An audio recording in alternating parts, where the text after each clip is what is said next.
Hello and welcome to DK Vine Done Slow. I'm Hyle Russell. Welcome back to Donkey Kong Land 2. We are persevering with what has been, in equal parts, a frustrating and yet strangely rewarding experience replaying this game in 2025. Good morning to March Rose in the Twitch chat. I will be checking in as I am live streaming this on twitch.tv/DKVine. As you can see, 68%, one away from the funny number. We'll get there. We'll get there today. I am going to just go ahead and pull up the suspend point though. And as you can see, Gloomy Gulch was knocked out last time. We got through the Spoopy Forest. And there is Clubba's Kiosk, but nothing there will bear any fruit until we are complete with what's ahead. And that is K. Rool's Keep, the top of Crocodile Isle. And hey, there's Donkey Kong Island in the background there for the first time in Donkey Kong Land 2. You can see, it's interesting seeing it in this reduced Game Boy capacity. It's the actual original model of the islands that wasn't used in Donkey Kong Country. It's the one that has the locations wrong and has the factory in the wrong spot. So if you look closely, you'll see the smokestacks are misplaced, and you can even make that out a little bit in that small reduced Game Boy version in the back there. But Arctic Abyss, here we go. Hello to Traveler of the Stars in the chat. Alright, back to this. Stray banana up here. What for? What purpose? What purpose could that serve? You would think it would serve a purpose. I don't know what to think anymore.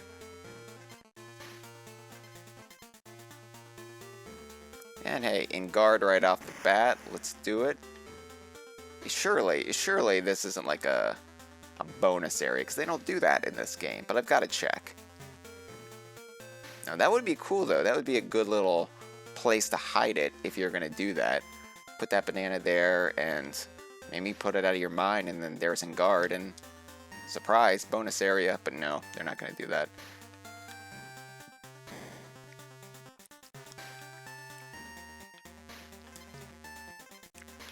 See, they're doing it again down here. What? Alright. Weirdos.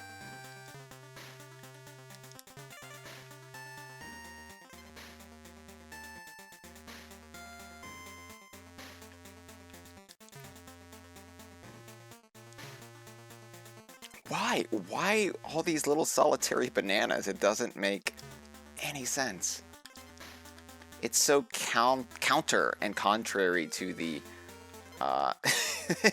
the Donkey Kong country style of game design. I think it's just arbitrary what they're doing. A lot of choices in this game feel arbitrary. A couple people have said since I've started this that this is the worst mainline Donkey Kong game, or of the platformers at least, however you want to define mainline. And I'll agree with that, but I still really I like this game despite its flaws, I have to say. And of course this game does do some things better than Donkey Kong Land, the first game. I mean, it's a tighter, crunchier experience, and I've already gone through why that can be a bad thing, as far as why that can actually hinder the design when it's feeling a lot closer to the Super Nintendo version. So I'm not gonna relitigate all of that, but I'm gonna go ahead and get that. And then there's so many little nooks and crannies here. I don't really know what's up with this. Again, arbitrary. feels arbitrary, right? And sure, like in real life, the landscape of environments are arbitrary, so this is really just the most realistic Donkey Kong game, if you think about it. But...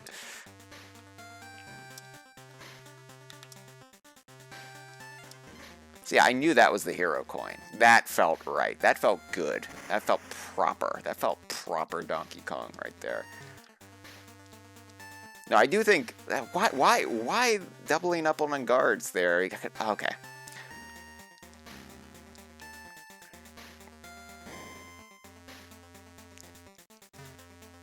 No, I do think this game allowed them to work out the kinks of the Donkey Kong Land formula, and then Donkey Kong Land 3 was a better experience. I think it's a better designed game, all told, but yeah, I just wish they would, I just wish this game had made different decisions. It's a game I've always been disappointed with Donkey Kong Land 2. I think that when it came out, when it was announced at E3 96, and it was just, oh, more Donkey Kong Country 2, Donkey Kong Country 2 yet again. You know, of course, I found my fan and workarounds for that, and it was fine, but I just wish it was a more unique experience, and I feel like, you know, it's the dark horse of the group, of the six original rare Donkey Kong platformers, and replaying it now in 2025 on Nintendo Switch, I still stand by that. You know, there's things I like about it.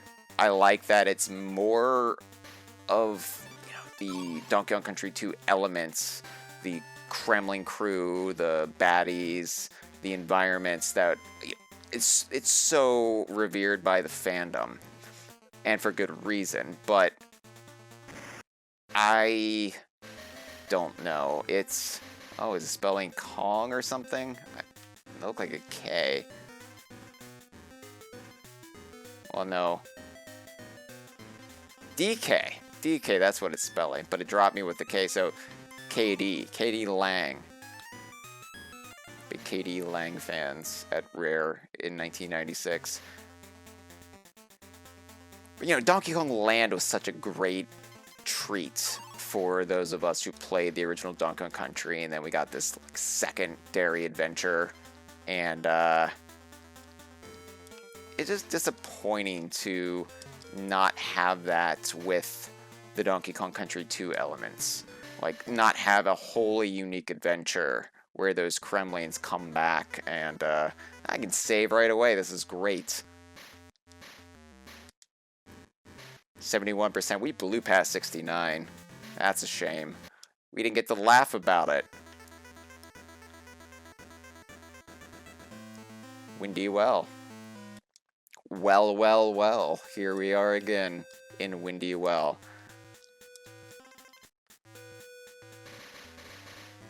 And I think what really blunted the disappointment that Donkey Kong Land 2 was just going to be effectively a retelling of DKC 2 was that it was announced right alongside Donkey Kong Country 3.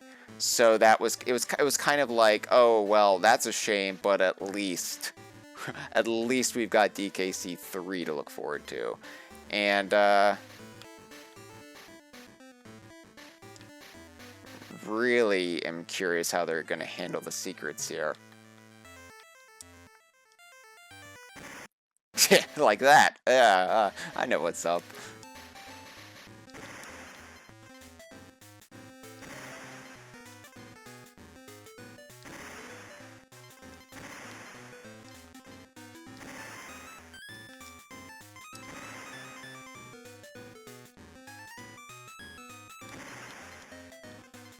This is unusual. An unusual collect the stars. Replaying Donkey Kong Country Returns HD, I have to say, though, that one thing I do like about even Donkey Kong Land 2 over the retro games, and I love the retro games, but the bonus areas get quite repetitive in the retro games, and at least you never quite know what to expect in each bonus area in the Rare era, including Donkey Kong Land 2. You said that was a completely different collect the stars, even though the premise, the objective is the same. The method always changes up. You don't just have those repeating rooms again and again and again, which I guess Donkey Kong Country 1 had, but even then, they would just have the completely bespoke bonus areas. Ah, fuck. Well, I want to go back and get Dixie. It's great that they have the animation preserved, though, of the wind carrying the Kongs. I mean, that's only used in this one level. Gusty Glade just blew you sideways, so this is... It's nice that, like... I want to say so many good things about Donkey Kong Land 2. It's just a shame that they couldn't apply it to a new story, a new experience. And this is a new experience. This is a different Windy Well than the Windy Well we were in. It's got a different configuration, but it's all about that presentation. It's all about making us, the fan, feel like it's a new adventure. It's a new experience. It's not just a watered down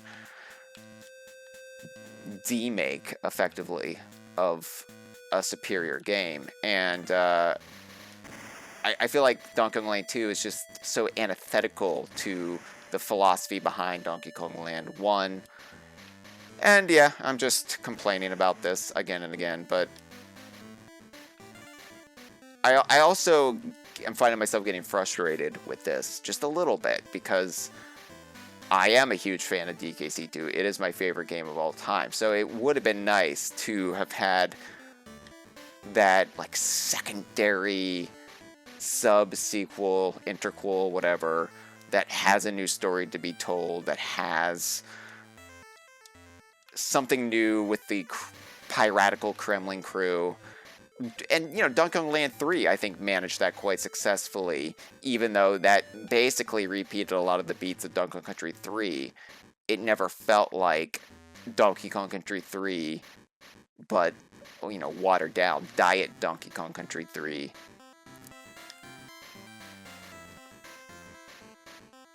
Even the way it would handle things like the Brothers Bear, with what some fans call Bear Bear. The Sheepy Shop, I like what it does, Donkey Kong Land 3, even if it does far less than Donkey Kong Land 1. I'm glad I already got the hero coin here, because that would have, loomed over me.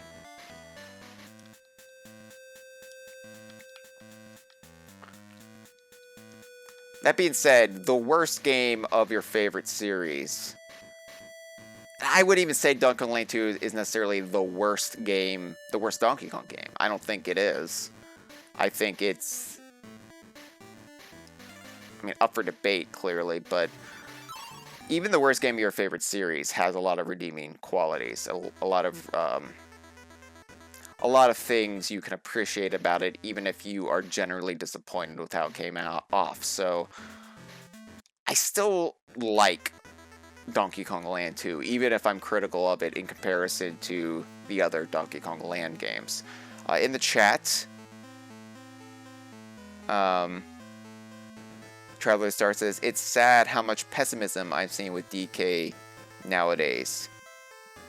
Spaghetti-O Bandit says, what do you want the next Donkey Kong game to do differently?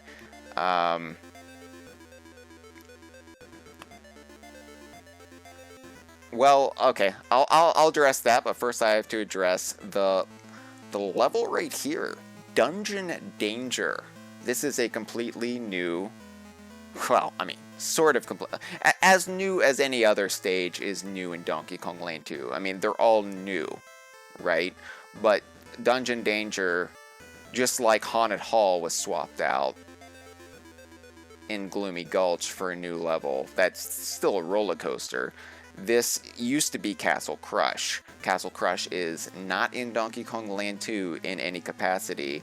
This is a new castle stage that is new because they, like, I presume they couldn't get the scrolling mechanism working in Donkey Kong Land 2. The Castle Crush, as the name implies, which of course had some game-breaking bugs that people have uncovered. Could really fuck up your game if you pull it off right, or pull it off wrong in this case. So yeah, this is just the castle stage. It's just a kind of like a chain link chamber, you know, but kind of cool experience to get a different flavor of K. Rool's castle here, which as an environment never gets brought up all that often in the fandom. You know, we always think about the Gangplank Galleon and K. Rool's pirate fancy, but we never think about the fact that as king of the Kremlings, this is his castle. Or it was, you know, it blew up twice if you count Donkey Kong Land 2. This is just him, like, rebuilding it shoddily, according to my fanon. The Traveler's Stars point, and then I'll get to your point, Spaghetti-O Bandits. I don't understand the pessimism. I think the pessimism is coming from a place of, I don't want to say ignorance, but it's coming from a place of willful cynicism. It's, I think, stupefying to look at everything that's happening with Donkey Kong right now and say, oh, bad times ahead. Like, you can bear the weight of the long droughts between Tropical Freeze and today. You know, it's been 11 years almost since the last new standalone Donkey Kong game. That's ridiculous. However, that being said, we know the reason why. It's not like we don't. We are privileged enough to know what's up.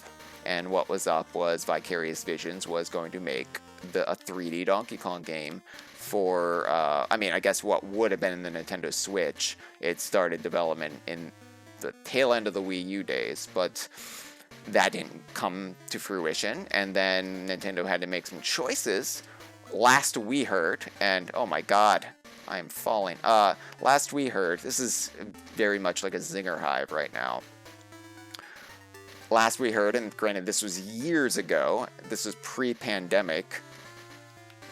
Jesus, I'm gonna keep doing this. I'm gonna keep stumbling and bumbling my way downwards back to the beginning of the level, aren't I? Pre-pandemic, Nintendo had decided to take it internally, take the franchise to Nintendo of Japan, Nintendo EPD. That's the last we heard. We don't know if the plans remain the same. Again, pre-pandemic, but I think there's a lot of evidence right now to suggest, yeah, that is what's happening. I just died. I just completely died. I don't know if it was just the Donkey Kong Land 1 style screen scroll where, you know, oh, ouch, I fell so far, I broke my neck. I think Donkey Kong's new design in Mario Kart Switch 2, whatever it's going to be called, and, you know, the Super Mario Brothers movie was where they premiered it. I think it's indicative of the fact that it's probably taken back internally, and those reports, led by us at DK Vine, have remained the same, have remained accurate. I'm going to just get the K and the extra life. It's good to stock up on lives when you can at this point in the game, as last episode showed with me getting consecutive game overs. And it's clear Nintendo has big plans for Donkey Kong. And I know, like, I've sounded like a mad person trying to say that for, you know, since, what, 2018 or so? But when you look at the theme park, when you look at the merchandising push, when you look at everything, fuck! Yeah, I did it again. I did it again. It's fine. It allows me a chance to talk about the future of Donkey Kong, which is a passionate subject for me. And considering we are still between conversation seasons, I don't have really an outlet to do it, so let it be this. It's clear that Nintendo has big, big, big plans for Donkey Kong. We're living it right now. We just don't have that new game. Now, if fans are getting pessimistic because, what, they just released Returns HD? Yeah, of course they released Returns HD. There's a theme park out right now. That game was not available on the Nintendo Switch. Of course they're going to release it. I understand if, you know, things like the theme park, things like Returns HD, they're not doing it for you. I mean, the theme park is kind of a hard sell anyway, because going to a theme park requires money, especially if there's only going to be 2 of them around the world. One of them in Japan, one of them in the United States, in Florida. So, like, I can understand fans who might feel like, oh, well, I'll never get to go to the theme park, so I don't really care about the theme park. That's a valid point. But if you're concerned about the future of Donkey Kong, the theme park isn't just something that's in isolation. It isn't something that just exists and then that's it, the end of the story. Of course, it's going to lead to greater things. As the person who owns DK Vine, and I'm privy to things like our site traffic, Donkey Kong, we've gotten such a huge spike in traffic since the Super Mario Brothers movie, but then we saw another spike in traffic when I just completely lost this cannonball. Shit. I need to find where that cannon was. I forgot. This is why... Yeah, there's the cannon. Is there any way to get the cannonball back? Will it respawn? Probably not. I'll probably have to... Okay, there it is. It did respawn. Okay, so I just have to get back there. Alright, Dungeon Danger. I know what's up. I know what's up in Dungeon Danger. I can figure it out. Well. Maybe not. Okay, there's the cannon, so I just need to get back to the cannonball. Of course there's going to be a new Donkey Kong game, and I think we are far closer to it now than, you know, we were back when we started. I've seen people say, you know, oh, you know, DK Vine, Hyle, you're just, you know, you're huffing the copium. But I think people tend to catastrophize about things like their favorite franchise. And yet, believe me, I hate that it's been so long since there's been a new Donkey Kong game. But I just don't understand not being able to see all the pieces right now. And it's fine to feel that frustration. It's fine to feel the heavy burden of not having a new Donkey Kong game in 11 years. But I would feel a lot worse if we didn't have things like the theme park, if we didn't have this renewal in interest and clear push by Nintendo to make the Donkey Kong brand this huge, shit-hot kind of property again. Now, if you don't like Donkey Kong's new design, that's fair. It's something that it's already growing on me, and thankfully the Super Mario Brothers movie helped with that. You know, it was kind of like our soft introduction to it.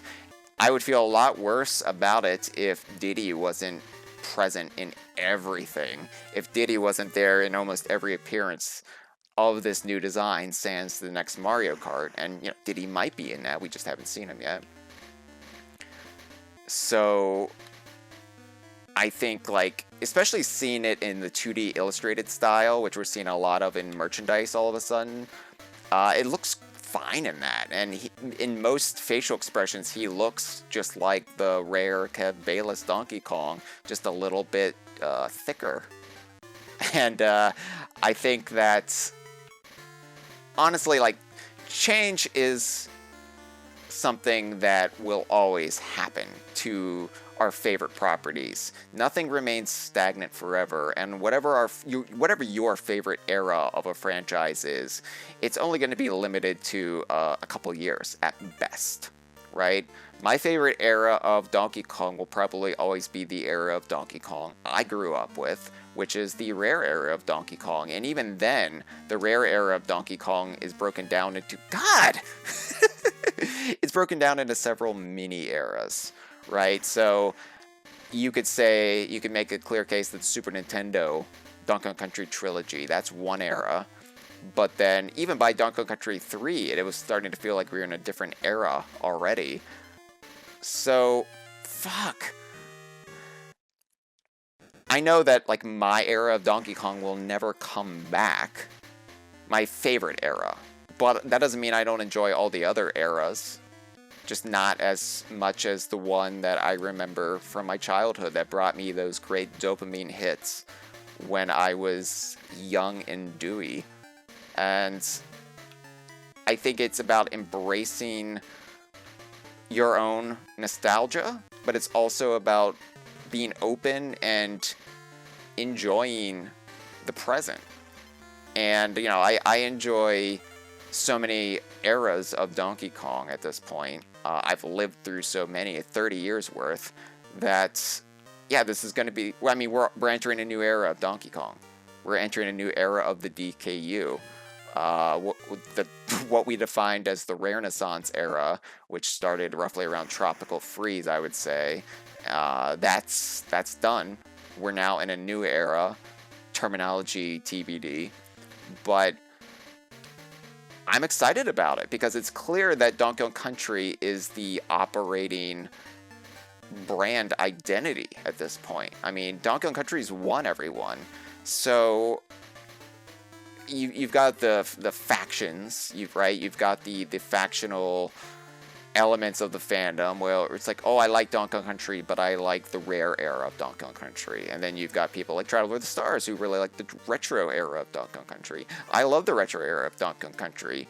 I think, though, if Donkey Kong, and that it's a big if at this point, but if Donkey Kong is back at Nintendo EPD, I say back, but, you know, I mean, it's been... It's not like Donkey Kong's ever been permanently stationed at Nintendo EPD or EAD before. I mean, there was Jungle Beat, but that was kind of a one-off. If Donkey Kong is with Nintendo EPD, we're going to see, I think, a lot more cohesion behind, like, or a lot more cohesion between all eras of Donkey Kong. And I'm not saying we're going to see, like, every old character come back. I'm not going to, you know, I keep getting lost here.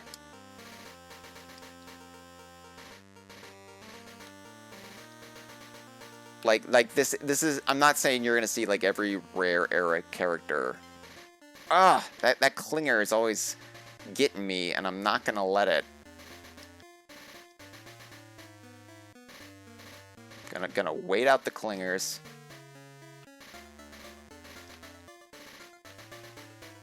But I'm also, you know, on the hunt. There's another bonus area here somewhere.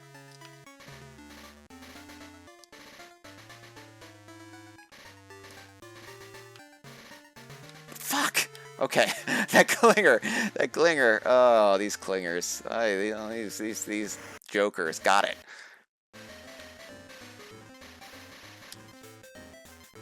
I think Nintendo EPD is going to have a lot more creative freedom, and I think we've already seen how they're going to treat Donkey Kong. Super Mario Odyssey, right? This is why I'm hopeful it is EPD taking the reins. And if they're not, they clearly have some say, right? Miyamoto is asserting more say with Donkey Kong than he has in a long, long time. So they're going to have more freedom than Retro had to play with the full toy box. And I think you're going to see more rare era characters. You're going to see retro era characters sticking around. I think Professor Chops is here to stay. I think part of that is necessitated by the theme park. I think part of that is nice. Dungeon Danger is complete. I think it's also just not wanting to go back to square one yet again. Not wanting to have to reinvent Donkey Kong's world again. I think, you know, Dixie's safe, Funky's safe, Cranky's safe, Ramby squawks, like all the elements are going to be there. Clapper might come back, who knows, but, you know, I wouldn't bet on it. I wouldn't. Oh, wow, okay, so Clapper's Cavern is different in Donkey Kong Land 2. That's right, the water is super cold, and you touch it, and you go, ow, that's too cold for me, I'm gonna die. So there's no Snapjaws in Donkey Kong Land 2. It wasn't a Snapjaw in Slime Climb, and there isn't a Snapjaw in Clapper's Cavern, but this works out because this means we don't have to explore the cold water unless there's like an invincibility barrel. I knew I didn't get enough slide on that. And look, when the next Donkey Kong game is announced, there's going to be people who are going to hate it. They're going to hate that it doesn't match their vision of Donkey Kong. And, you know, it's been 11 years. It's been 11 years, so people have clear ideas about what they want with Donkey Kong. And it's never going to be one-to-one. I know this well enough as a fan to know, like, geez, there's not a lot of leeway there. And they're doing the spiny clamp-on combo, which they love. They love to do this. Okay, it's very slippy here, so I'm not getting a lot of... And he just pushed me in the freezing water. At least we got that hero coin, though, right? Eh? Tell you what, I'm gonna save that hero coin. I mean, it's right at the beginning of the level. It's not that big of a nightmare to lose it, but...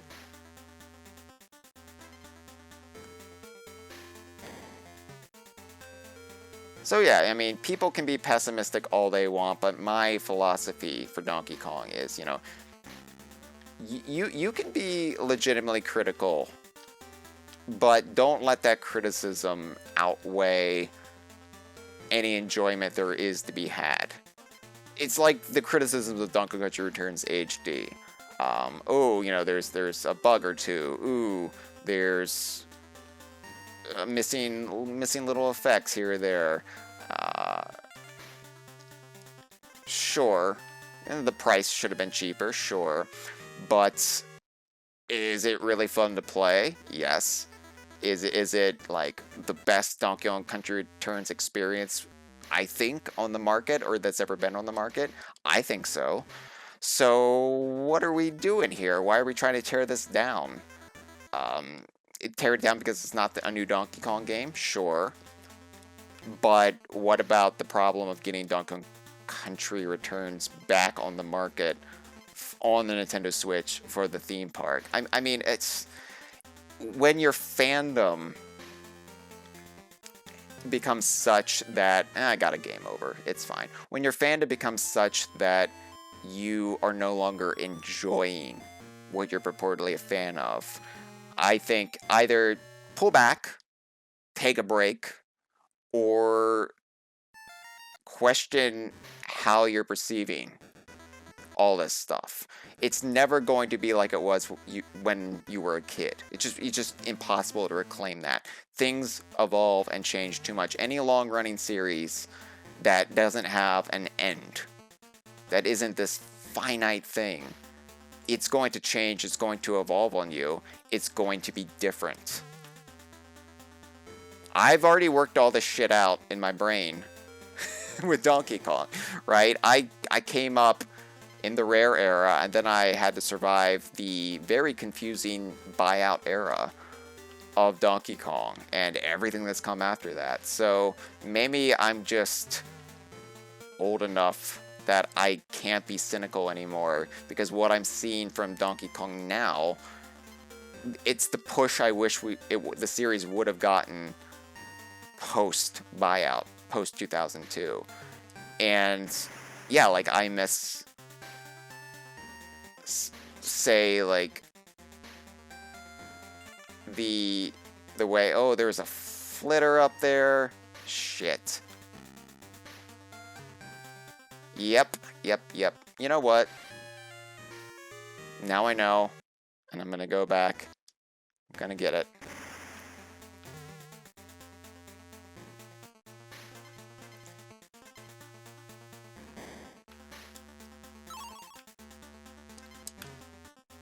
Oh, God.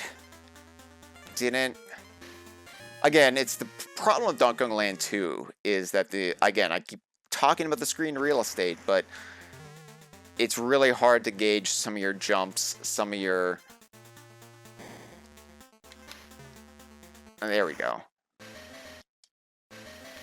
Some of your forward knowledge because you can't see where you're jumping to. And they did a very good job at designing this to feel like Donkey Kong Country 2, but the problem with that is it just can't handle one-to-one the Donkey Kong Country 2 style gameplay, and then you get problems like that. Anyway. Yeah, I look at Donkey Kong now and I think, oh wow, yes, what a time to be a Donkey Kong fan. And it feels like we finally, like, for the first time in...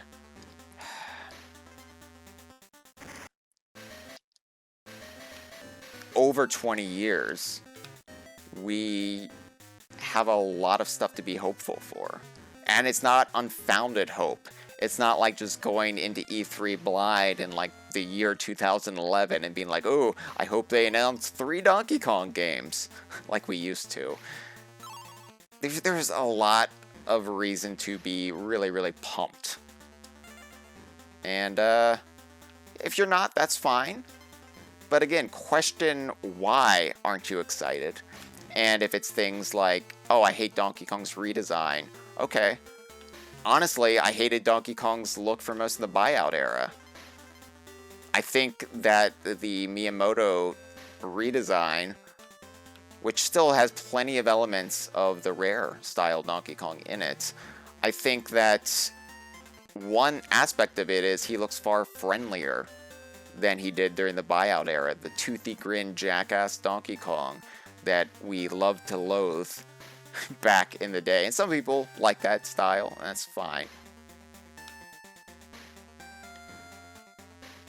But I think he looks gentler. I think he looks happier, all told. And yeah, I think it will grow on you. And if it doesn't, well, you'll always have those games where he looks like he used to. Hello to me, Muppet, in the live stream. I've just been rattling on the Traveler of the Stars question.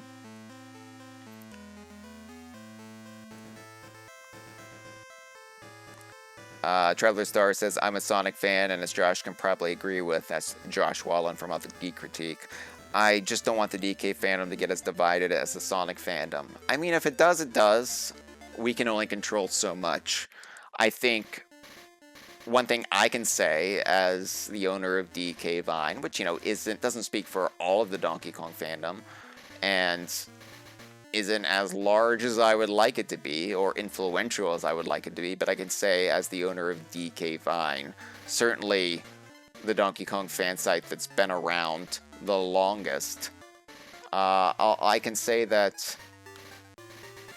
Okay, I was just exploring the bottoms there. Gonna get a game over, but that's fine. I can say that I will always... Sorry, I'm trailing off. I'm trying to talk, but I'm also commenting on the game. You know how it is. I can say that as the owner of DK Vine, I will try to keep the positivity. And I can't say I won't be critical at times. But it won't be criticism for the sake of criticism. It won't just be catastrophizing like, say, DK Vine did in the year 2004, 2005. That shit's done. I'm not going to do that. Because I'm going to have fun with this. Because this is a stupid hobby. This is a fandom.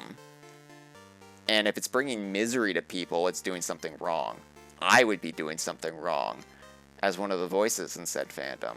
So yeah, you know, if the Donkey Kong fandom wants to tear itself apart like the Sonic fandom, we don't really have much control over that, but I think that I will try to keep things as even-keeled as I possibly can. That's a guarantee. Alright, this is going to be even more of a maze than Dungeon Danger was. Crooks are such a fun design. They're such a fun style of Kremling. Kremlings really are so versatile, aren't they? You can do so much with Kremlings. It's always been my answer to the criticisms that, oh, you know,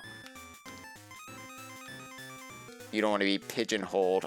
This is a brutal collect the stars though. I think I need Dixie. I think they knew it was brutal considering they just deposited you right there.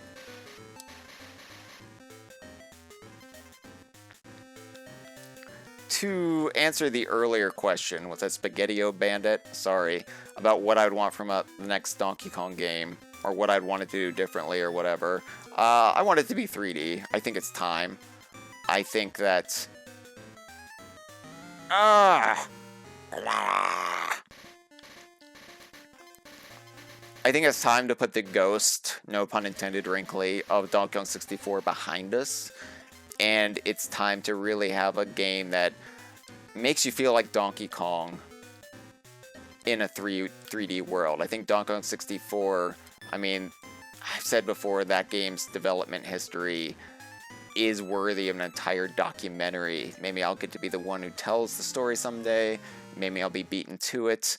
But I think there's a lot that people don't realize about how Donkey Kong 64 was made and what a series of compromises it actually was, and how the original vision of it was, I think, far closer to the spirit of what a 3D Donkey Kong game should be, and maybe could be again. I think what Vicarious Visions had in the works, while I don't like all the little decisions they were cooking up, I think that it's probably a very valid way to do 3D Donkey Kong, and in some ways, it's not close to what Rare was doing with Donkey Kong 64 before the George Andreas reboot of it, but I think maybe a middle ground between those two, like a more linear, yeah, maybe an open world 3D Donkey Kong game would work and would be exciting for sure, but I think maybe I would like something that's a little bit closer to the Donkey Kong Country style of little bite-sized 3D worlds that are maybe a little bit more linear with still the possibility for exploration, but also use Vicarious Visions idea of vine swinging and vine grinding, the Tony Hawk of it all, as a core element. I think that would be really exciting and fun. I want to feel like I'm flowing through the jungle, but in 3D. And you couldn't do that on the N64, for sure. Which is why they were going the vaguely Crash Bandicoot route. Which apparently didn't also work on the N64. But, is that the hero coin over there? Well, I'm gonna save really quick. Boop. Only 4 more Krem coins to go in Donkey Kong Land 2. I know I've been at this for quite a long time. It is DK Vine done slow though, so.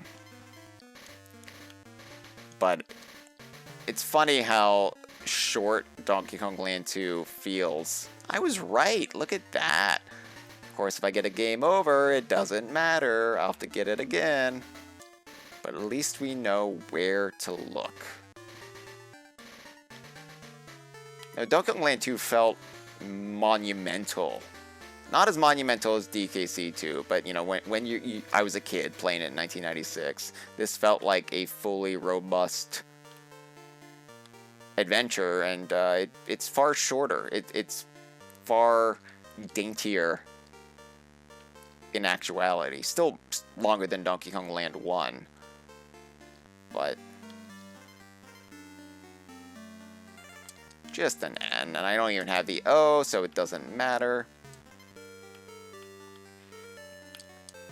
But yeah, I think 3D Donkey Kong with bite-sized levels for more variety. Like, I don't need the big sprawling worlds.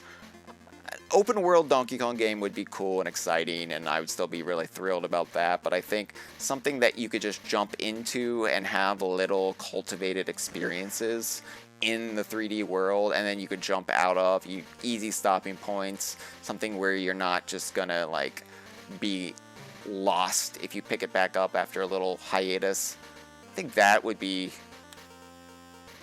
a happy middle ground, and plus it would set it apart from 3D Mario, which I think a lot of people would be concerned about. The existence of 3D Donkey Kong and 3D Mario in the same space. Obviously, if they have it, let's say the craziest thing happened and they announced the Switch 2 with a 3D Donkey Kong game. I'm not saying this isn't a prediction, people. This is just me fan casting. This is just me daydreaming a little bit. If they announced the Switch 2 with a 3D Donkey Kong game, there would probably be backlash among the broader Nintendo fandom. Not Donkey Kong fandom, the broader Nintendo fandom, because where's 3D Mario? Oh, they're doing 3D Donkey Kong, which means there's no 3D Mario in development. There would be a little freak out. I need to get, okay, I missed the bonus area. That's fine. Do I have the banana? I don't have the banana coins to save, so what I need to do is, nope.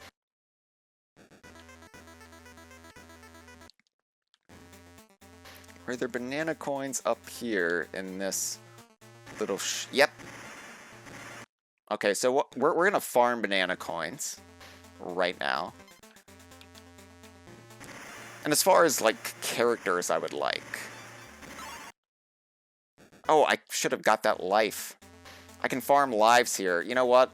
Yeah, we're just gonna camp in Clapper's Cavern for a bit. Indulge me. This is a very smart thing to do right now, so I don't get another game over.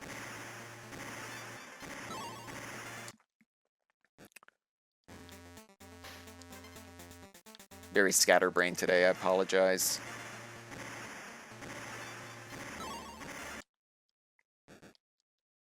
But yeah, you like having it be different from Super Mario Odyssey or whatever they have cooking up for 3D Mario. I think it's important. And of course it would be different. It would play different. It would be Donkey Kong. There would be so many Donkey Kong elements, just like 3D Mario always retains Mario elements that have been around since the beginning of the Super Mario Brothers series. But you know how it would be received by certain outlets, by certain Nintendo fans who maybe don't view Donkey Kong as that A-list brand, even though Nintendo has been treating it as such in everything but a new game for the last 5 years or so. 6 years, 7 years? We'll say 7 years. So yeah, that's what I would want for 3D Donkey Kong as far as like the structure for the gameplay, all of that. But as far as characters go, I think, I mean, obviously Diddy's going to be in it. I don't think that's in question anymore. I would want the Kremlings in it. I think that would be the most healing thing for the fandom. But here's my pitch. I don't think the Tikis are going to go anywhere, per se. I think that you're not going to see, like, the Tikis as the core antagonist. I mean, I would be surprised if you did. You might. You know, they might come around again. I think back to Super Mario Brothers 2. Doki Doki Panic, Super Mario USA, whatever you want to term it as. And I think how Wart was effectively a one-and-done villain. but some of his enemy forces have stuck around in other Mario games and Yoshi games. Shy Guys are such a reoccurring part of the Mario series that most people don't even realize that they were part of Wart's army at first. They were the part of the 8-bit gang. And I think you might see Tiki Goons or Tiki Buzzes be reoccurring. I think Screaming Pillars are an easy thing to use. They're more environmental than anything. So, yeah, I think that you'll still see Tikis show up, and if the Tikis are the main villains, I think Kremlings could still factor into it a little bit, but I wouldn't be surprised if you would even have this thing where K. Rool is the main villain, but the forces he utilizes aren't necessarily Kremlings.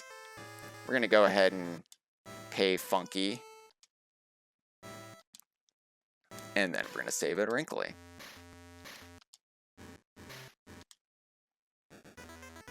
I think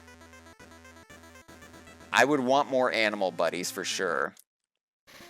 And I think chances are we would maybe see more animal buddies. I think it's likely that they could be just the DKC-5, which they've already been referenced in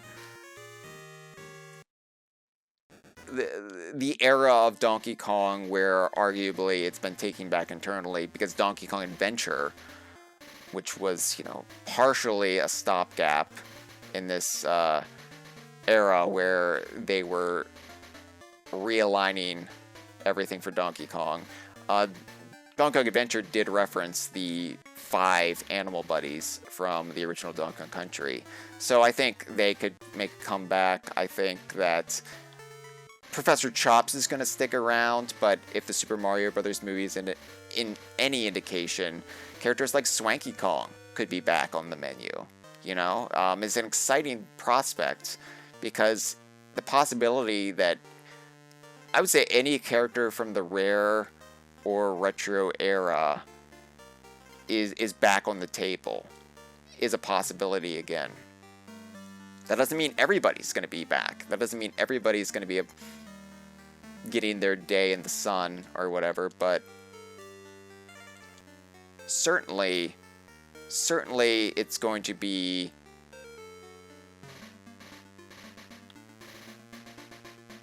I think on the agenda to revive and polish up some characters that have fallen into disuse, and even fell into disuse during the Rare era,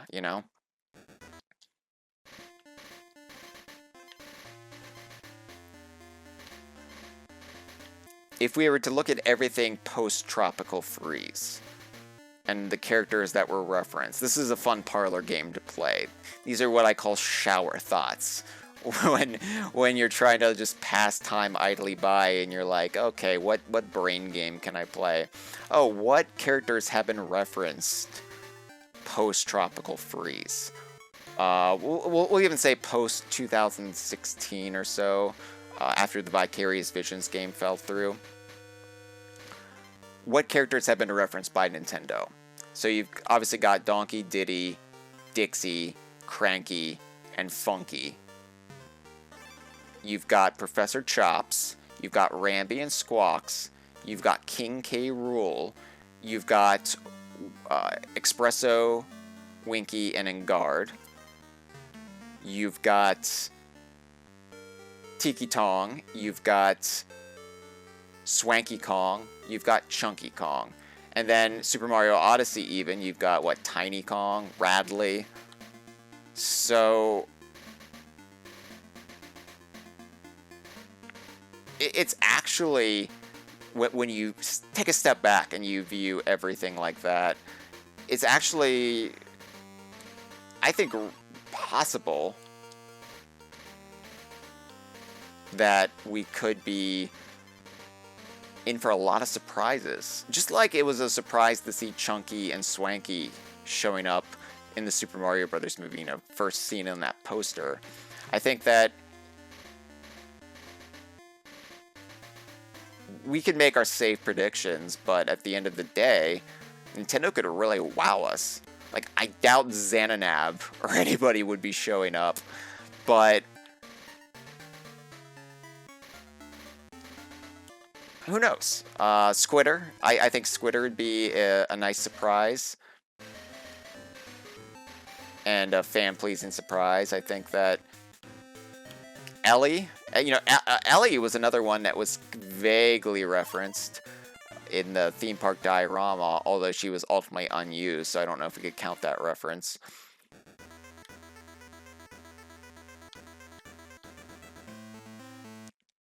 FizzTap says, I think we'll see at least one weird deep pull that is one of the devs' obscure favorites. And that's another point. That's another point, FizzTap. From what we've heard about Nintendo EPD and some of the younger devs there are huge Donkey Kong fans, like super Donkey Kong Country fans there that weren't there 20 years ago when they were doing Jungle Beat. Jungle Beat was a game that, really disappointed Rare fans because there was that mistranslated interview, which was just poison for the way we received it at the time. But just not having Diddy in it at all, and yeah, Toxic Tower's gonna kick my ass. At least I know where to get lives, though. I think if Diddy had been in Jungle Beat, we would have received Jungle Beat a lot better, but I've come around on Jungle Beat. I've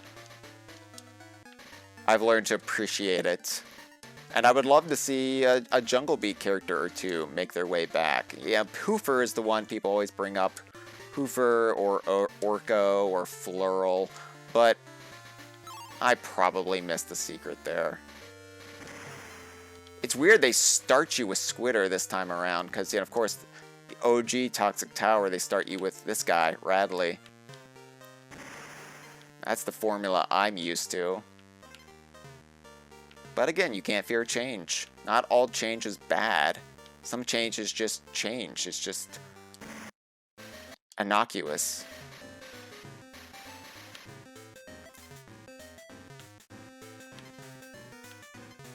But yeah, like, it's not the Jungle Beat era anymore. It wasn't a destroy them all, but I really wanted to take them out.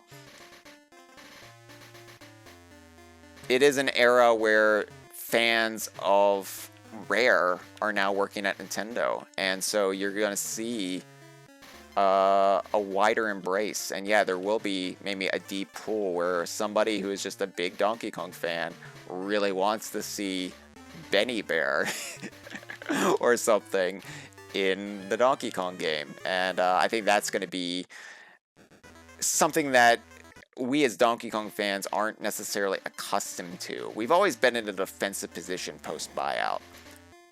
Having to argue for the right to for our favorite characters to show up at all.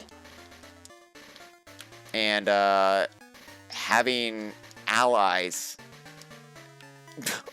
on the teams making these games, that's going to be something that I don't know if Donkey Kong fans will know how to process necessarily. And that's why I say, like, anybody who's pessimistic about it, don't be pessimistic before the game is even announced. And sure, you might be pessimistic because a game hasn't been announced. Fair. But,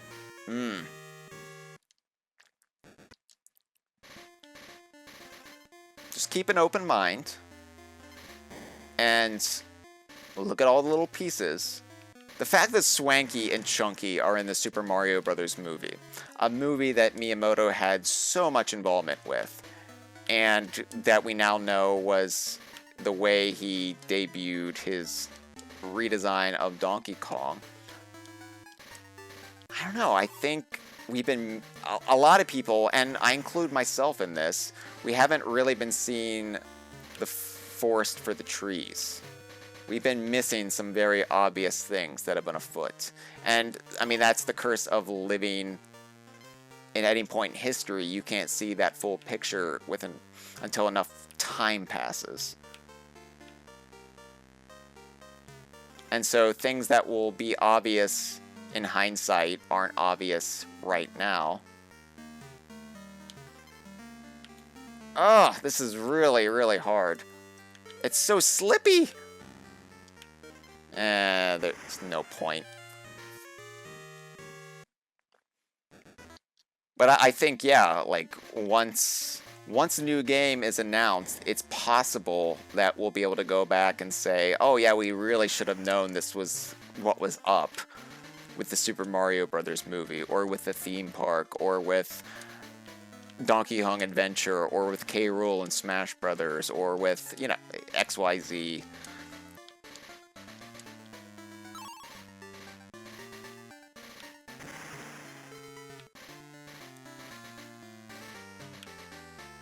And look, if the Donkey Kong game is announced and it doesn't have K. Rool as the villain, people are going to be upset. And all I'll say to that is,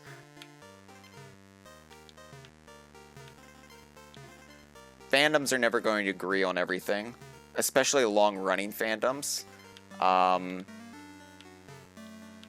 think the Donkey Kong fandom will always be in good shape so long as we don't bring culture war shit, so long as those grifters don't try to get in on the action.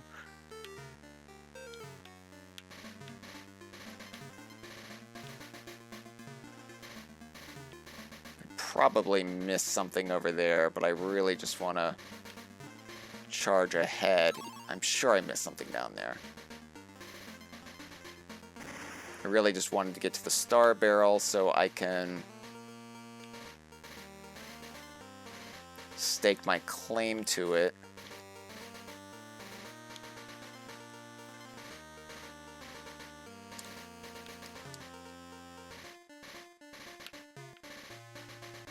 And get to Squawks. Yeah, Squawks. I do think K. Rool will probably factor into Donkey Kong. I think people dismiss Smash Brothers too readily. And maybe it's the theme park effect.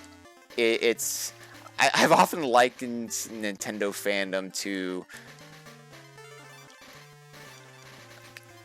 having the memory of a goldfish, where whatever's the most recent thing is the undying, unchanging, forever truth. So the theme park's the most recent thing. They look at the theme park and they're like, well, K. Rool is dead. Despite the fact that he was in Smash Brothers. And Smash Brothers, I think, has so much say as far as the direction of any franchise that appears within it. I mean, I call it the Kingmaker for a reason. And it really is the thing that really sets the image for what a series is in the popular imagination's eye, because everyone plays Smash Brothers. Even if you're not a fan of that series, that's how you are exposed to that series. And so K. Rool is kind of locked in as Donkey Kong's nemesis now. And that portrayal of K. Rool too in Smash Brothers, I think, is going to stick as well. Which was why it was so heartening to see how spot on they got it, right? You know, the theme park using the tikis. Oh, I forgot it was Toxic Tower. The theme park using the tikis was a kind of a knockdown effect of when it was in development. That being said, it is now a permanent part of... I did get all of the bonus areas. That's good to know. I just have to find that damn hero coin, which I might have already missed it. It might have been in that little area I flagged as suspicious, but...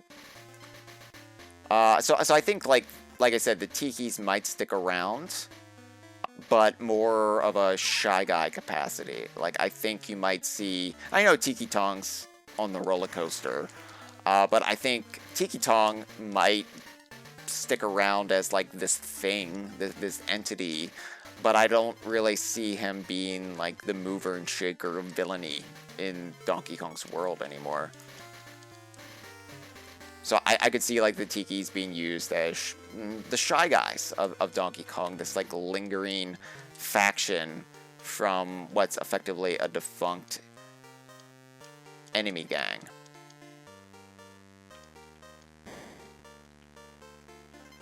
Don't know about the Snowmads. I think the Snowmads are kind of limited by their gimmick. And you know, you could use Snowmads without freezing, but they're still cold weather Vikings, effectively. And the fact that they're not used at all in the theme park, and you know, they toyed with it for a bit. There was some concept art where they had some Snowmad elements in the theme park that they didn't go with. I think the fact that they're not in the theme park, I'm not saying like we're never going to see them again. Like I said, everything's all on the table now, but you're going to not have that like bump that the theme park gives them, or Smash gives K. Rool.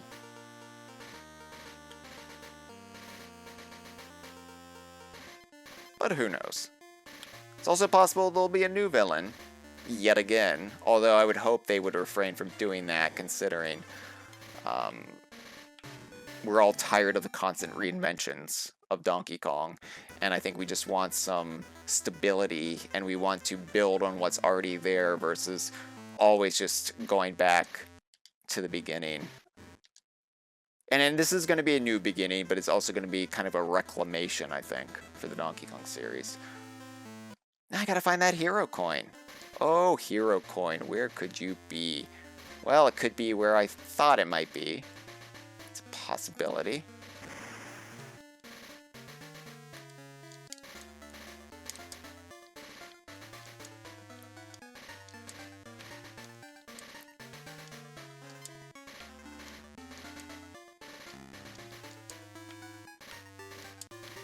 I said in my review of Returns HD that it's funny to be nostalgic now for Donkey Kong Country Returns. And, you know, that nostalgia is always going to be weaker than my nostalgia for the Donkey Kong of my childhood, but it still, I think, shows that even things I didn't necessarily like back in 2010, they're now ingrained enough that I've come around on it a little bit. Like Professor Chops. They just need new artwork of the guy. They need to retire that damn render of him. I think he'll go down easier in the long run, but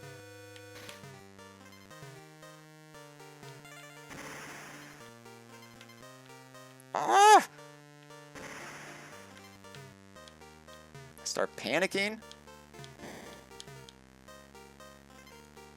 It's possible the hero coin might be in this mess too.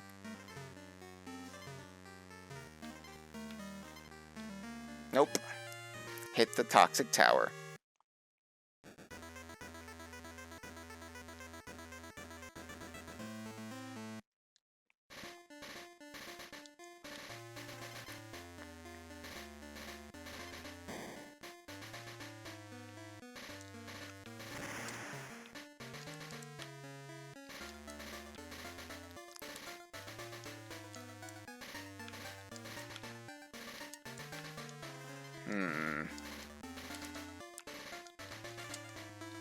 What I need to do is I need to get to that point where I think the hero coin is. I need to explore it and figure out whether or not it's actually there. And then I can start exploring all these other areas that are giving me pause. I always get tricked by that little area there.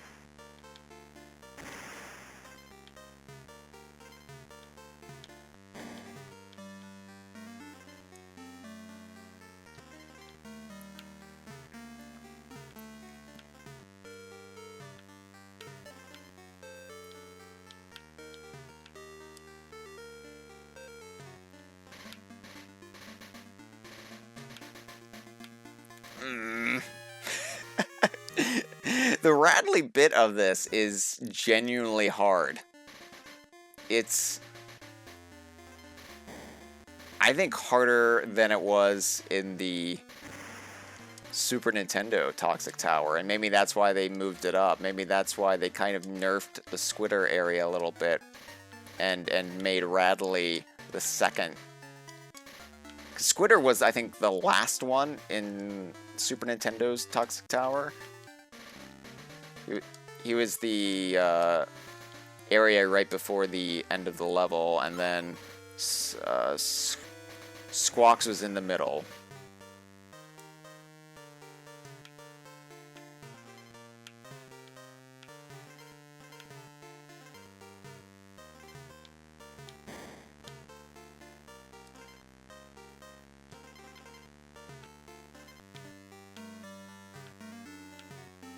So yeah, I wouldn't be surprised if Radley came back even. Considering they referenced him in Odyssey.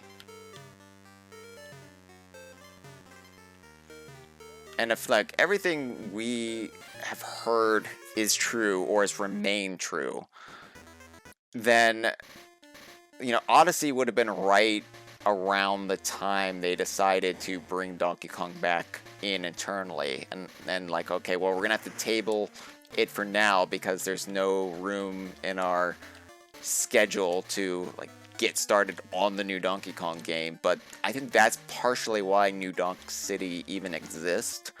It was kind of like sort of a little bit of a primal scream. It's like, ah, we got Donkey Kong, we're gonna develop Donkey Kong.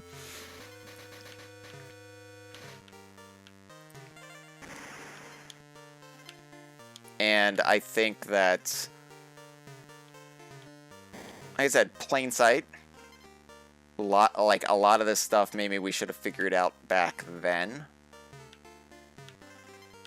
Because it is wild, you know, they reference K. Rool, they reference Radley. This was before Smash.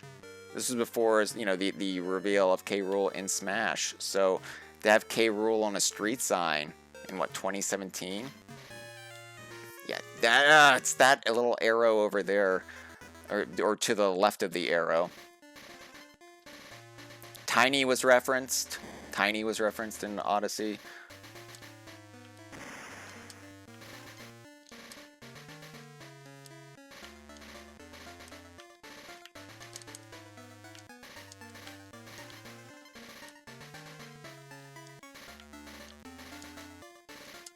And that's another thing, like, they were very respectful in Odyssey about, like, not actually bringing in Donkey Kong. You had the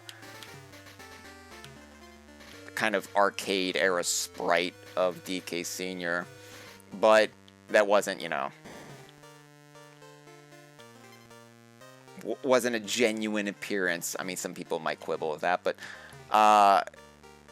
they used Pauline, who is, you know, effectively a Mario character that represents that era of Donkey Kong. And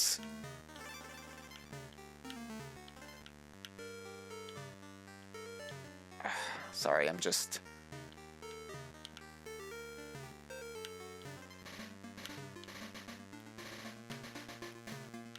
Okay, this might not be anything. It might just be... Yeah.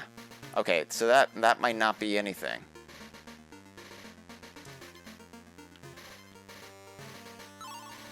I need to get to the Star Barrel so I can... Thank you. Be more free to explore without having to start from that same spot again and again and again. Very chain link chamber here.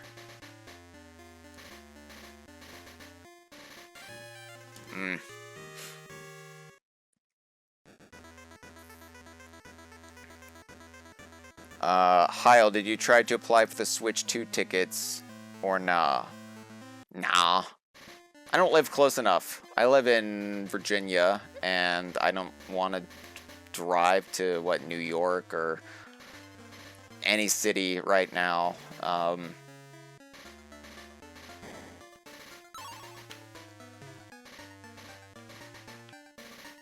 mean, I'll play the Switch 2 when I play it, right? I don't need to play it early. Ooh, yeah, I played Mario Kart. Yep. Feels like Mario Kart. Like, what am I gonna say? What am I really gonna say?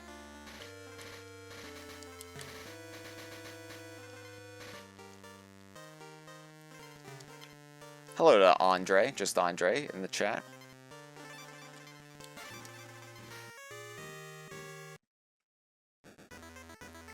Traveler Star says, yeah, but if the DK game is announced and playable there, you'd look the fool. Wouldn't be the first time. No, I don't think... I want to clarify, I don't think that... I would be shocked if Donkey Kong is announced as part of the Switch 2 lineup, like the opening salvo of the Switch 2. Like, I think best, most optimistic guess would be a year 2 thing. But you never know. I mean, strike while the iron is hot. The iron is blazing hot right now.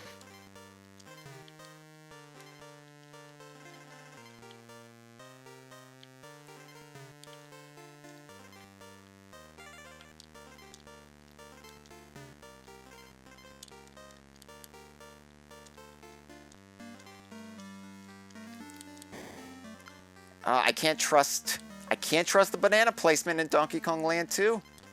I just can't do it. It's so arbitrary.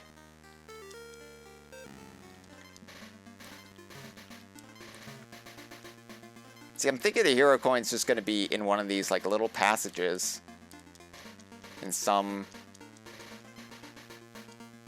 corner of the level. The toxic sludge is rising, and I don't have the luxury of just exploring as much as I would like to.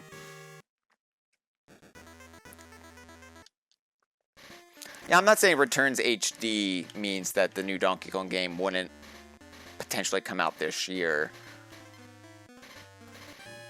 I just... And maybe this is just the fact that as a Donkey Kong fan, I've like had to be very apologetic over the years as far as, you know, oh, this isn't this amazing. We got King K, Rool, and Banjo and Kazooie in Super Smash Bros. Ultimate. Well, okay, we don't need Dixie. Thank you very much. I'm glad we got what we got. I'll shut up now. You know, that kind of mentality. And maybe it's just like, oh, no, I wouldn't dare say they would lead their new console with a Donkey Kong game. Oh, no, we don't deserve that. No, let it be Mario. Oh, he's so handsome. But I think it's mostly just me trying to be realistic and not get overly carried away in my optimism. I want people to be optimistic about Donkey Kong. I think there's many good reasons to be optimistic about Donkey Kong. I think logically, you have to be optimistic about Donkey Kong, otherwise you're just being a cynical weirdo. But I also am not going to just fully give in to the blind raising of hopes. And I just personally don't think we're going to be fortunate enough to have a new Donkey Kong game this year. And that's fine. It gives me more time to scrounge up the money for a Switch 2, which if, you know, who knows with tariffs and everything, if the Switch 2 will be prohibitively expensive in the States, if the price of electronics goes up. Don't know.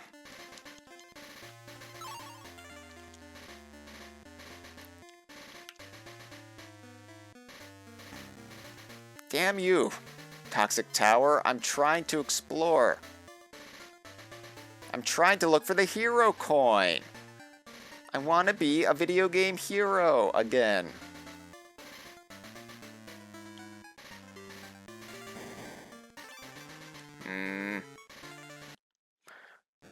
We're going... It might not be in the second half. It might be back in the first half. It might be with Squitter. That whole Squitter area, maybe I was just leaving that unexplored too much. I don't know.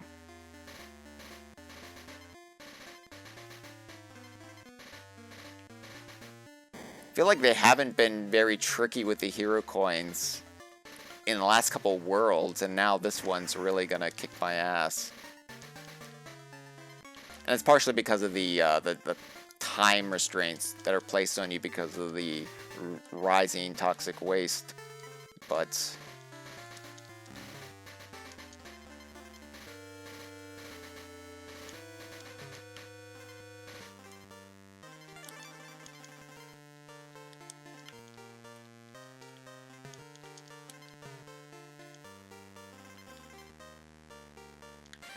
ah!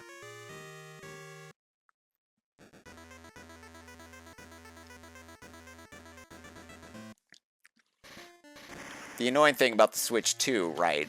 The annoying thing about the Switch 2 and being optimistic about a new Nintendo console for the first time since, what, the GameCube? Is that I was also wanting to buy a Steam Deck. And you know, look, I'm a poor Donkey Kong Country boy. I'm a Donkey Kong journalist. I don't make a lot of money in what I do, so I don't have the disposable funds to just spend on video game consoles. The irony, right? But I wanted a Steam Deck because the Steam Deck would really come in handy for a lot of the games we cover at DK Vine. A lot of the Platonic and Platonic Friend stuff would be just, it would be a boon to have a Steam Deck. And I wanted to buy a Steam Deck, and now I'm like, well, Switch 2 has to be a priority. Just has to be.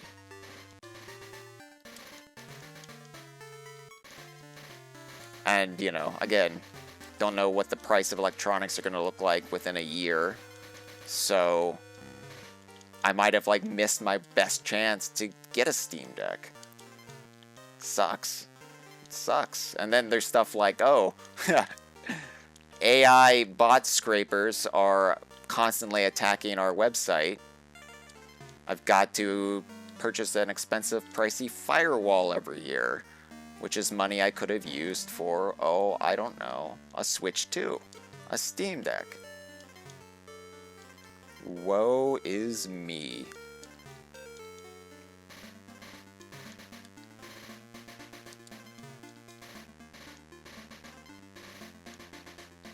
It's weird to be excited about a new Nintendo console, though. I mean, I'm excited only in the sense that I think there's good things ahead for the series I love. I don't really care about a Switch 2 in any practical term, like the technical specs or anything. The one thing I am excited about the Switch 2 is that it's going to have a headphone jack. I love a headphone jack. I'm still very antiquated in that I like to use wired headphones, earbuds even. I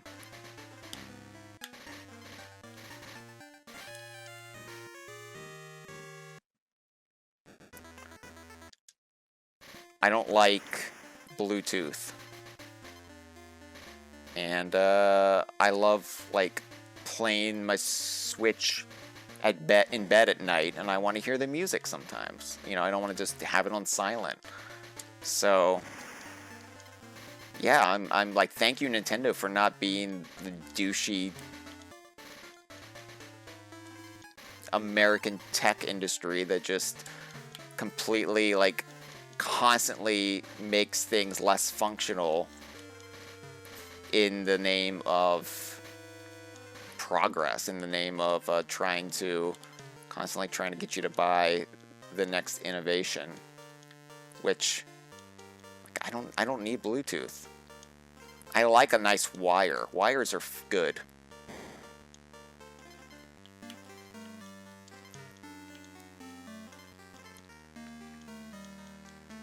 I'm thinking the hero coin's in the first half at this point. Unless it's hidden in a wall here somewhere and I'm not rubbing my bird up against every single wall.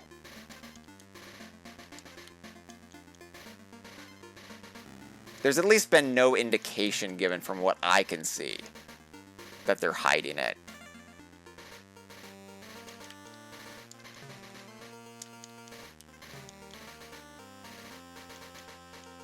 It's one of those things where I can't really trust Donkey Kong Land 2, can I? Donkey Kong Land 2 has lied to me enough times about its intent. So we're gonna loop back around. Belonky19 says, if it makes you feel any better, I'm spending $1,600 today for car repairs. Oh, I'm sorry. That's rough. Car repairs are the worst, especially when you're feeling like you're finally financially ahead a little bit. You're like, I finally got money in the bank. I finally got money for a trip or for luxury goods, and then all of a sudden your car needs a shit ton of repairs, and then that's money that's just gone. It's the worst. What a lot of people don't realize is, like, here in the States, unless you live like in a city that has great public transportation, you cannot get around without a car.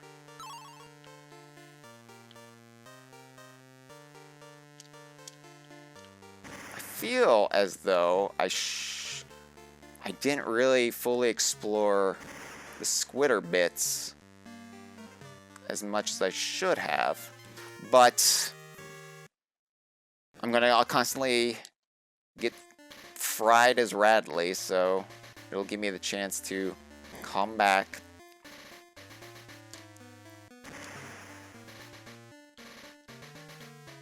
That up arrow, what if it was just pointing up to the hero coin?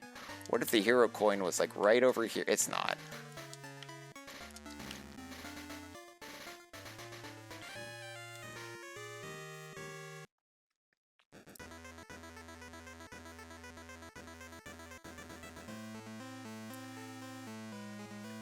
Me Muppet says, Hyle, you should make a Switch 2 Patreon for DK Vine. I'll happily chip in extra towards the console purchase. Which Andre then replies, you should set up a Patreon account to finance your purchase of every new DKU game that comes out. I don't see any way this strategy could eventually backfire. Yeah, every time somebody says, oh, Hyle, you should start a new YouTube channel because the algorithm doesn't like anything that's not a conversation or an archive stream. And I'm just like, you realize my brain is very OCD about organization. And having like a separate DK Vine YouTube channel or a separate DK Vine Patreon is just so antithetical to how I sleep at night. Shit. No, like, you know, Switch 2 would obviously come out of the Patreon. I mean, that's how I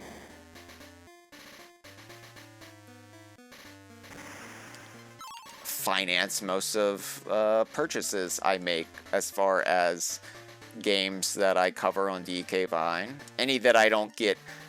so I should say, like, I'm fortunate enough that I do get review copies of things that DK Vine covers in the rare platonic sphere, but I don't get review copies from Nintendo. Because Nintendo doesn't really acknowledge, or at least Nintendo, broadly speaking, doesn't, that's just a bonus area, doesn't acknowledge Donkey Kong journalism as true video game journalism yet. So I you know, spent Patreon money for Donkey Kong Country Returns HD, and it's how I will eventually pay for a Switch 2.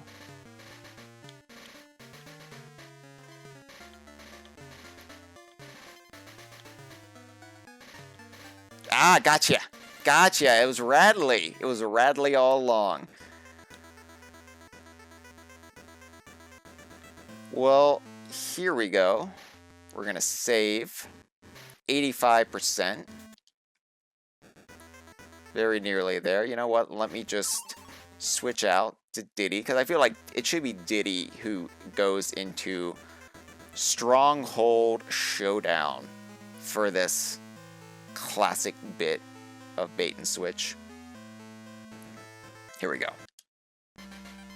It's Donkey Kong, everyone! We rescued him! Oh, oh, oh, oh, oh, oh, no! Oh! We don't get to see Carol scurrying up the rope or anything. We don't even see the flying croc from the main map screen, from the overworld, but it's fine. Gotta save that though. That was a hard level. And you know what? Let's just head back in there.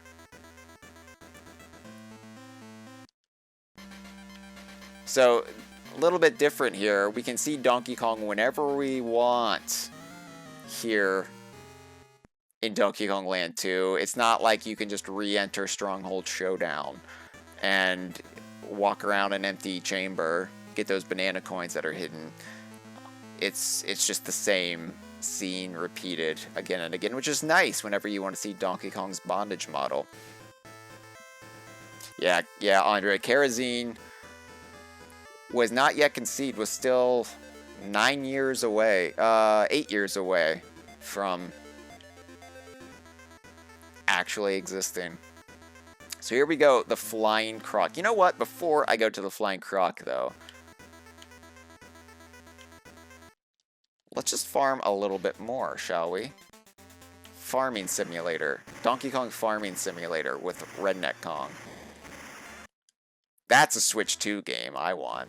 Swanky Kong's Pizza Buffet, and a game where Redneck Kong grows turnips. I do not think we'll see Redneck Kong in Donkey Kong's future. Sad to say.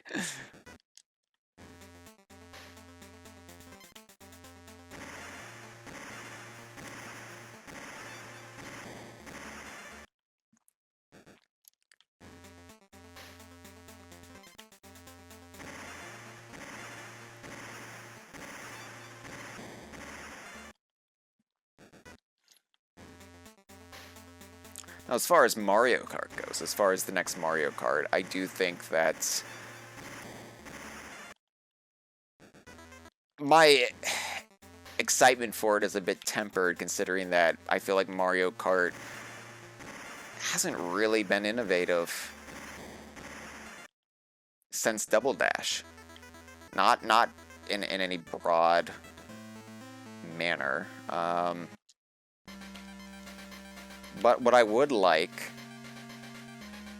is for Diddy Kong to be there from the start and not have to wait 10 years to get Diddy Kong in the next Mario Kart game. I would really, really, really like if Diddy and Funky, and maybe Dixie, were there from the start this time around. So here we go, the Flying Croc. And here we go, Screech's Sprint. Yes, they do manage to pull off a version of Screech's Sprint in Donkey Kong Land 2. So, here we go.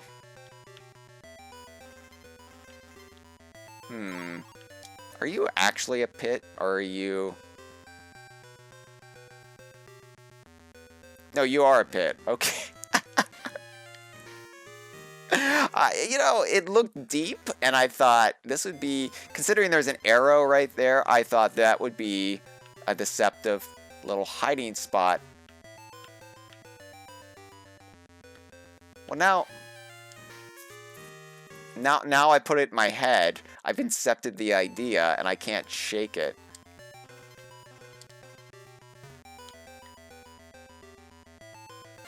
Yeah, okay. Okay, I had to know. I would not be able to move forward unless I knew decisively that those were just pits. That fucking click-clack.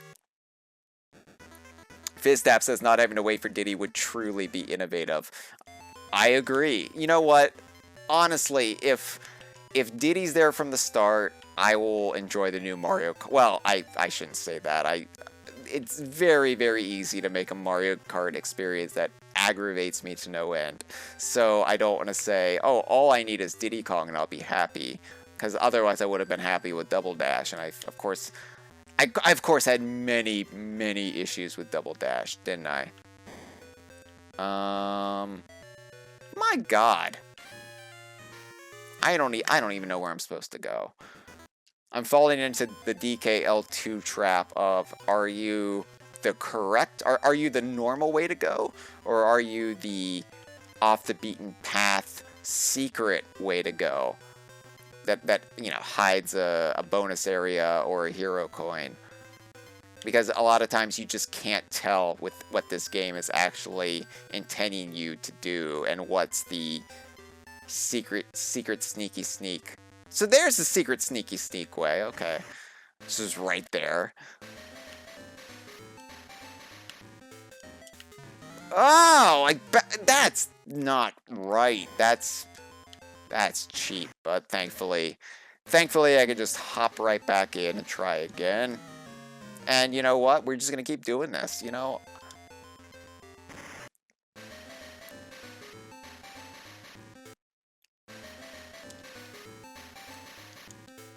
And I will talk about the next Mario Kart on Conversations to come, so I don't want to really get into all my speculation there, but I already, like, kind of said a little bit of what I would kind of think would be a cool direction to take on the Conversation season finale from last year, when I predicted that we would see Mario Kart at launch, is that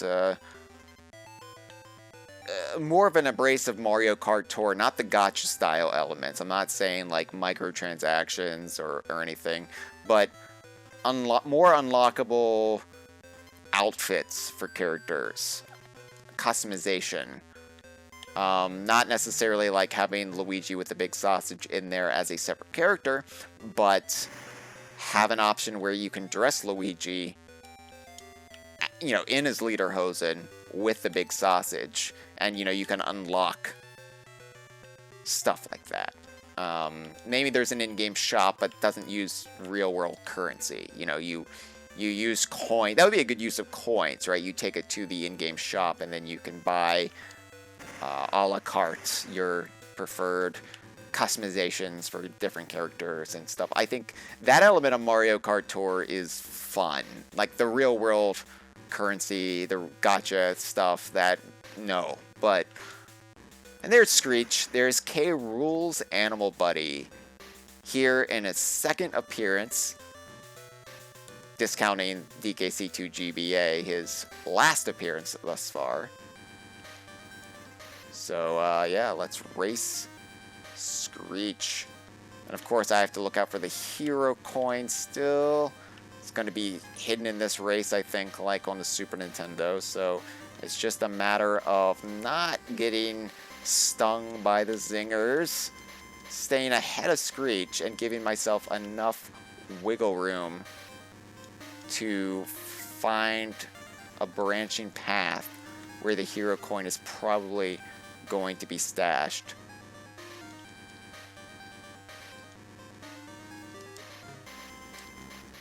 Ah. No, it's gonna be over here. It's gonna be over here.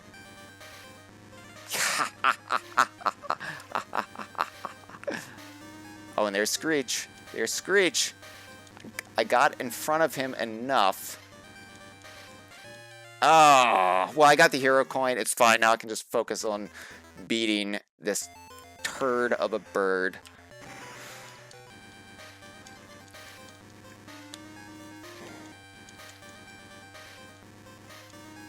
We need more antagonistic animal buddies. I like that Squawks has a rival. Like, imagine if Rambi had a like his own Wario, you know? Of course, you know, out of all the problems that the animal buddies have, the one that needs to be overcome first and foremost is using the animal buddies that we do have. So rather than just, oh, I wish there were evil versions of the animal buddies, I should say, oh, I wish there were the animal buddies. Oh! Brambles. I feel like the brambles are... Yeah, I feel like the brambles are just so much more lethal in Donkey Kong Land 2, because look, you see, like, yeah, I can see now that there are brambles sticking out there, but on the Game Boy, that just looks like this is all pathway. And the hit detection, it leaves no wiggle room. No room for error, no grace. You had a little bit more in Donkey Kong Country 2.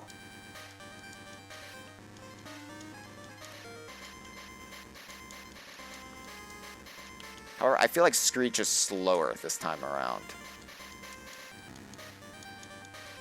So really, it's just my own rush, my own panic that's doing me in here. If I take my time and don't touch brambles and, you know, navigate the zingers, honestly, I'm fine. I already got the hero coin, so I don't need to worry about that.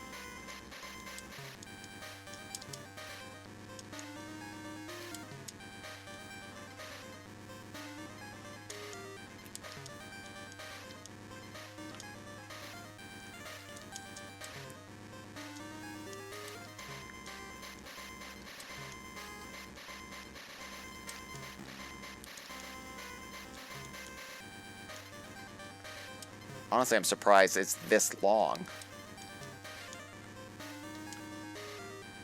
Oh my god.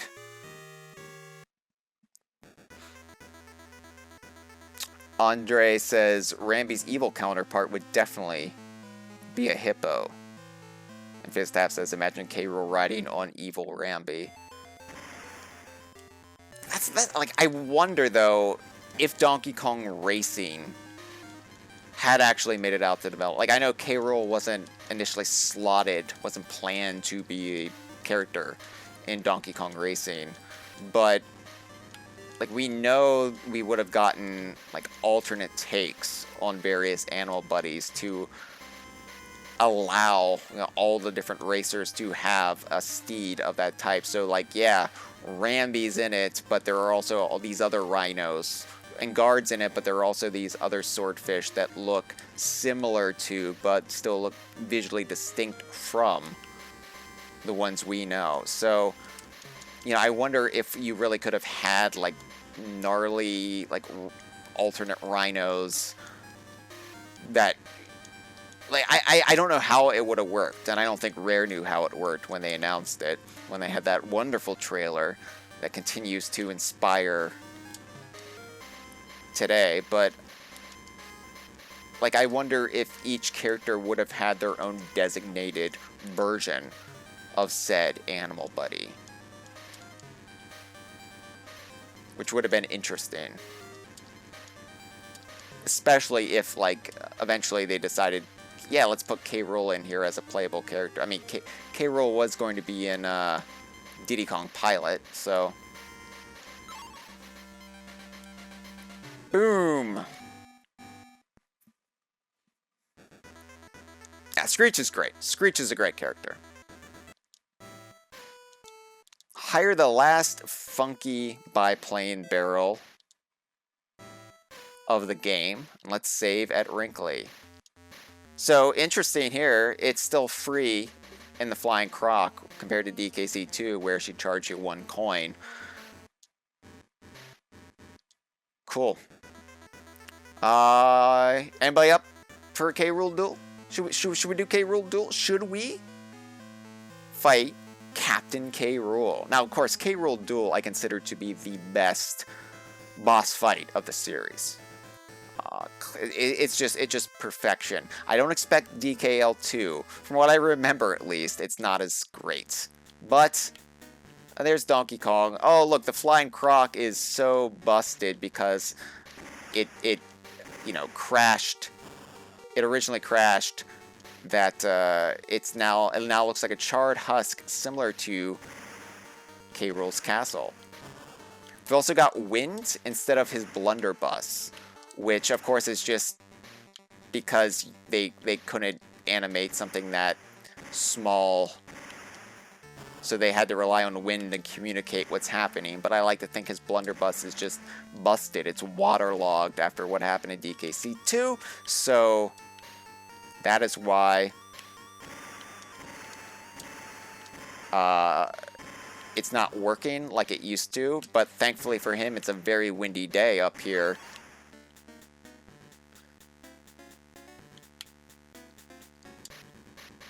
Yeah, I've got an answer for everything, don't I?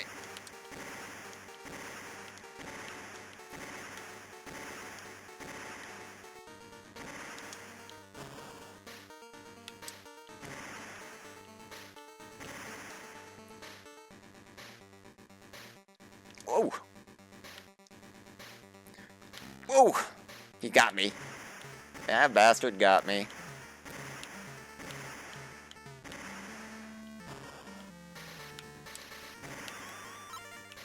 Oh, that's it? Yeah, Donkey Kong punches him. Oh, and what's this? We'll say that's the flying croc crashing on K. Rool's Keep. He falls into the ocean. Here we have the video game hero screen. And you know, Cranky's not in Donkey Kong Land 2. Cranky is not in the game, so he's not here to provide exposition. He's not here to say, I can't believe you did it, Diddy, my boy, or you're only second place. You're not a video game hero, you dipshit. Cranky's not here, so it's not Cranky's video game heroes, it's just video game heroes. So I like to think. I like to think this is just what Diddy did. He found Cranky's old podiums, and he decided to just, for his own edification, set this up. And he's like, yeah, okay, I still need to get 6 more hero coins. But we haven't been in the Lost World yet. They're probably in the Lost World, right? So let's watch the character parade. Starting with Diddy this time. Interesting. There's Dixie. Yep, I know her. Rambi comes third. Interesting. Squawks is before in guard, which of course applies nowadays, but back then I would have put in guard second. Interesting. It's predicting the future here of how they rank.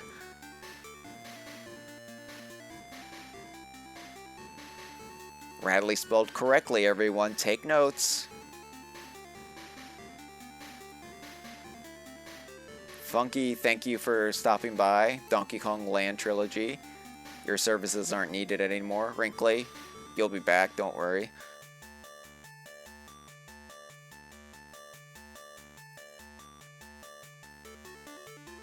I guess, you know, he doesn't have the jet flame coming out of his blunderbuss, but he's still able to, you know, slide around with it. So I guess he has, like, hot air coming out of it now. It still provides some momentum, but it doesn't completely have as much propulsion.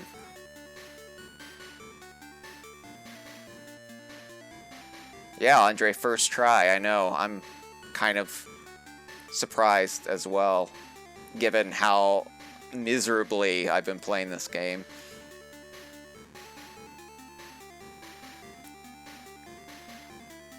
I think clamp-ons are my favorite iteration of, like, the claptrap class. Oh, Clinger without the rope. It was a see-through rope. It was a ghost rope that was only partially materialized.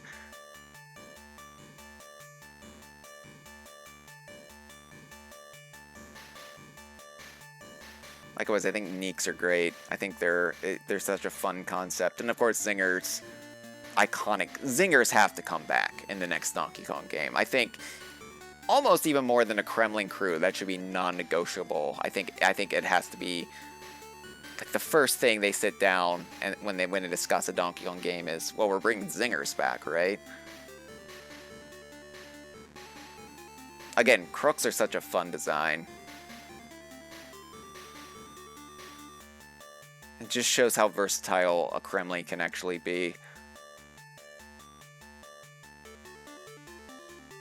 Crockheads, which are just crocodiles, effectively.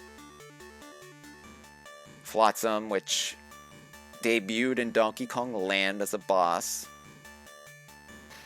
It's trivia I never get tired of. Black Panther's sister. Puffed Up, not to be confused with Puffed Up, the Retro Studios pufferfish. Alright, who do we have to thanks? R. Harrison, K. Gunn, D. Smith, L. Schuneman, I know some of these, G. Kirkhope, H. Ward, G. Richards, H. Ward, G. Richards, G. Hood, G. Andreas, J. Williams, R. Johnson, H. Sturchill, I. Marshall, A. Williams, R. Richardson, G. Needham, J. Stamper, C. Sutherland, M. Wilson, B. Gunn, T. Atwood, S. Males, M. Stevenson, C. Cage, Janash, Peel, Hurst, Wise, Collard, Males, Stamper, Sutherland and Males. Those were the people who did DKC too, and they were thanking them. Yeah. Donkey Kong Land 2. Now, we're not done by any measure because there is still the entirety of the Lost World ahead. We're only at 89%. We've got all the Creme coins. There's still 6 more hero coins left, and that suggests, well, we at least have 5 more regular levels and a boss fight.